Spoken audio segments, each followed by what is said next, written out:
Salut, c'est Trado, content de vous retrouver pour la mise à jour du format gagné en bourse avec des ETF. Trois catégories aujourd'hui. Tout d'abord les ETF pour le long terme avec le cœur de portefeuille, et également les ETF satellites. Et pour la suite, j'ai décidé de diviser en deux le format de moyen terme. Les ETF qui sont en début de phase 2 et que vous pourriez vouloir saisir juste avant qu'elles n'explosent éventuellement, j'y reviendrai plus tard, et celles qui sont déjà en phase 2, donc avec une sécurité au niveau des phases, mais bon voilà, c'est déjà engagé, donc le potentiel est peut-être déjà plus limité. On va commencer comme il se doit par le format pour le long terme. Je vous rappelle que ce format pour le long terme est dédié à une stratégie de long only, c'est-à-dire on achète et puis on laisse en portefeuille, on pense à la revente dans des décennies quand on aura besoin pour la transmission, pour la retraite, etc. Une catégorie ETF de cœur de portefeuille pour représenter 60, 70, 80% de votre portefeuille. Ensuite, des ETF qui vont donner de la conviction, des ETF satellites. On va commencer tout naturellement par les ETF de cœur de portefeuille. Alors, l'Amundi World, que vous connaissez tous, le plus connu en fait, hein. Il est dans une situation de rebond massif. On a quitté la zone d'accumulation rationnelle des 525-470. On a pris 20% depuis les plus bas. Donc, belle performance. Peut-être le temps pour une pause. En tout cas, ça serait bien parce qu'on n'est pas sur zone d'accumulation rationnelle. La zone d'accumulation rationnelle pour ce ETF Monde 23 pays développés, c'est 525-470. Pour le ETF Monde pays développés, émergents et mid-cap, là aussi, on n'est plus en zone d'accumulation rationnelle. On a été en zone d'accumulation rationnelle, on n'y est plus. Là aussi, on a rebondi de plus de 20%. La zone d'accumulation rationnelle, c'est 76-72 euros. Si vous êtes intéressé par l'Europe 600 mastodontes européens pour mettre en cœur de portefeuille, c'est possible avec cet ETF Amundi. On n'est pas en zone d'accumulation rationnelle, on a rebondi de plus de 21%, pour ne pas dire 22%. La zone d'accumulation rationnelle, c'est 236-222 iShares pour l'Eurostock 50. On n'est pas en zone d'accumulation rationnelle. La zone d'accumulation, c'est 184-165 euros. On a rebondi depuis les plus bas de 22%. Je sais pas si on va retourner, mais en tout cas, c'est 184-165. Le SP500, pour ceux qui veulent mettre...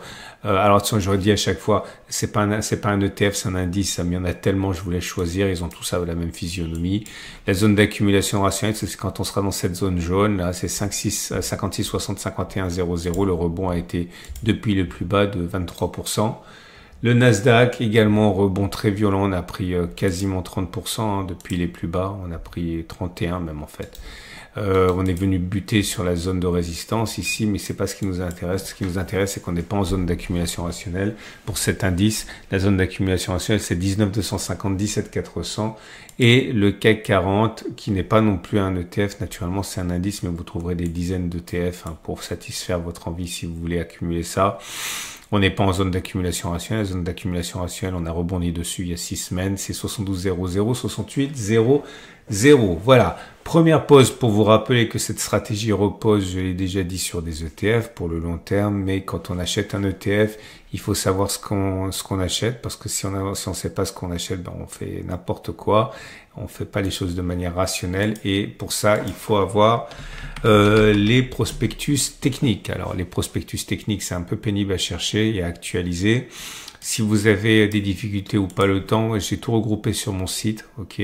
Si vous allez sur mon site Radosor et que vous allez dans l'onglet dans l'article consacré Gagner en bourse avec des ETF et que vous cliquez dessus, vous allez avoir tous les ETF que je mentionne aujourd'hui. Donc en bleu, les zones d'accumulation rationnelle.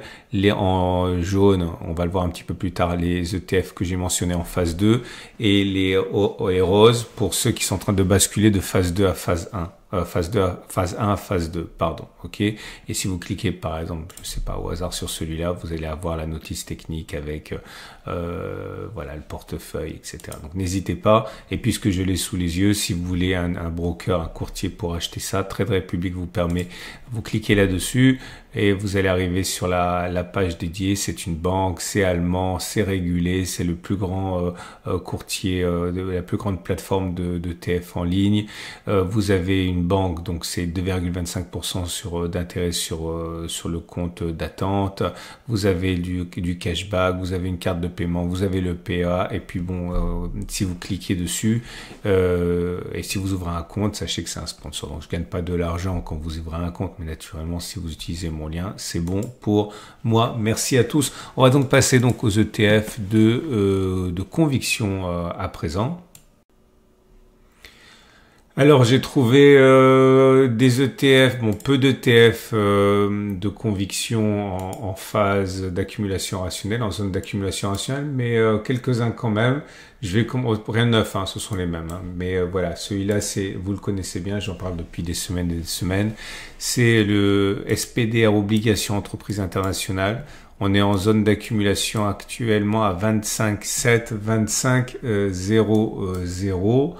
Vous avez cet ETF santé, un ETF monde, hein, spécialisé dans la santé, en zone d'accumulation rationnelle actuellement à 435,400. Vous avez un Amundi Commodities, donc il y a de tout sauf de l'agriculture.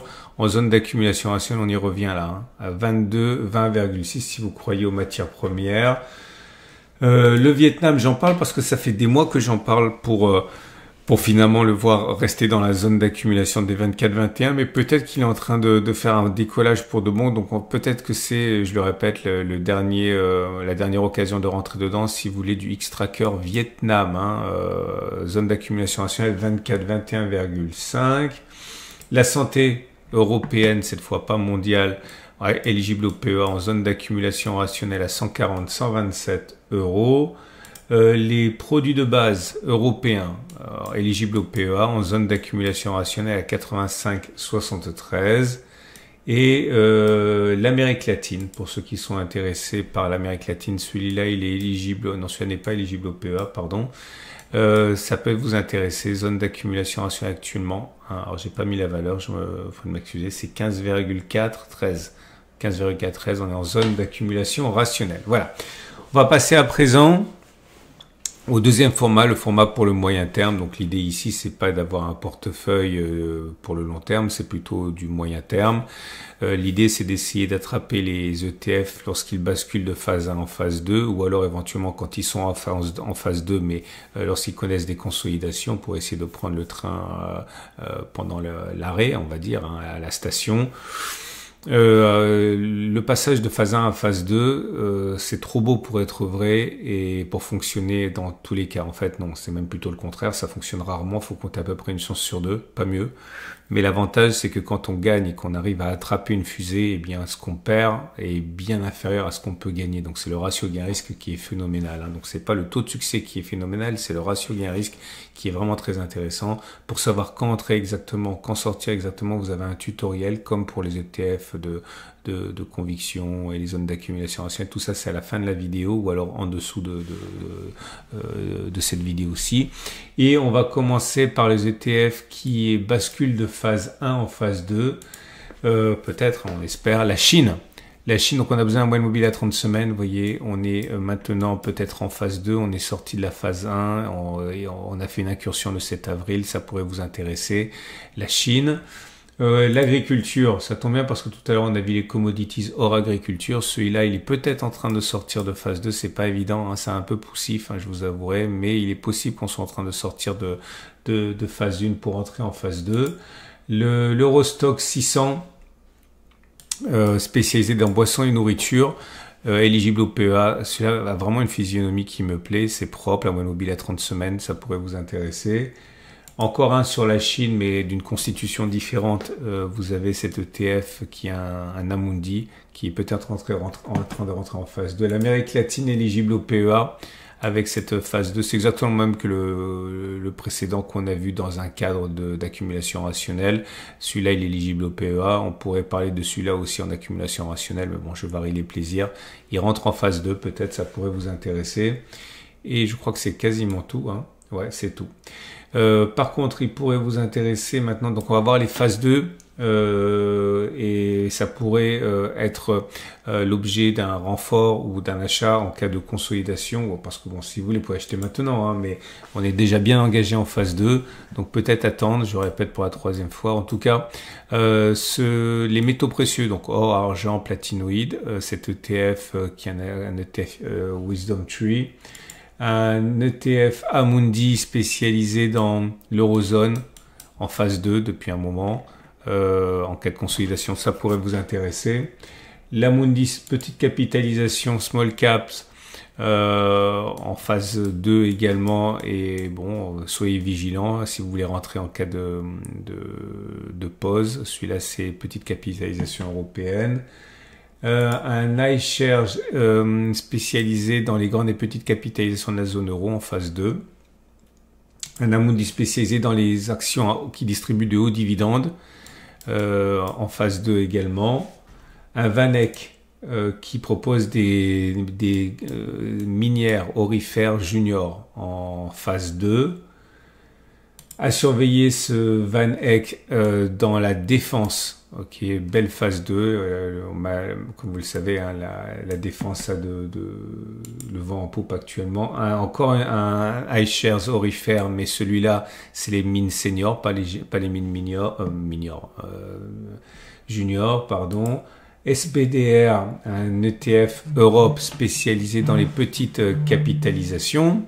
C'est ETF SPDR spécialisé dans les actions à haut dividende, éligible au PEA en phase 2.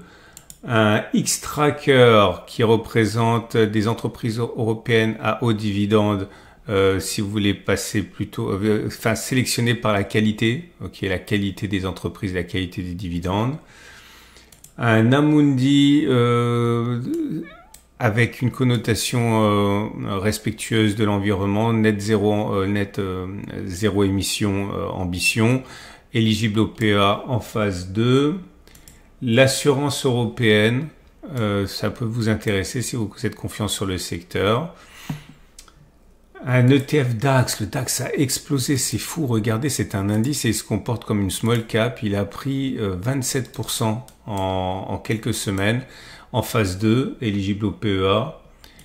Cet Amundi économie de l'Est hors Russie, en phase 2 également, il a bondi depuis quelques semaines de 30% quasiment, et je crois qu'on est bon.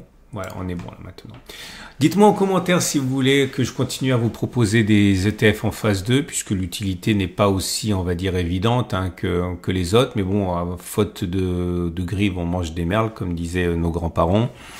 Ça a son utilité quand même, hein, en cas de consolidation, hein, si vous voulez faire les soldes, par exemple.